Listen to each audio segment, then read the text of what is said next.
एक बार फिर से हरियाणा के अंदर चुनाव का शोर सुनाई देगा। एक बार फिर से नेता लोगों के बीच पहुंचेंगे, वादे करेंगे, जनता के दिल तक उतरने की कोशिश करेंगे और फिर यह देखना होगा कि जनता ने किसकी बात पर यकीन किया है। हरियाणा के अंदर नगर निकाय चुनाव को लेकर तारीखों का ऐलान कर दिया गया है। 3 नगर निगम के अंदर चुनाव होने हैं, पंचकुला, अंबाला और सोनीपत के अंदर। इसके अलावा रेवाड़ी नगर परिषद का चुनाव होना है।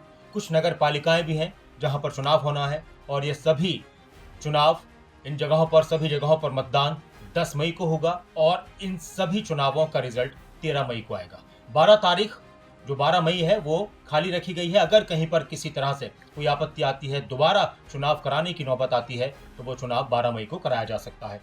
तो मैंने जिस तरह से आपको बताया कि पंचकुला, सोनीपत और अंबाला नगर निगम के लिए चुनाव है, रेवाड़ी नगर परिषद के लिए चुनाव है और इसके साथ ही धारूहड़ा, सांपला, उकलाना में नगर पालिका का चुनाव होना है। इसके अलावा कुछ जगहों के पंचायतों के उपचुनाव भी होने हैं।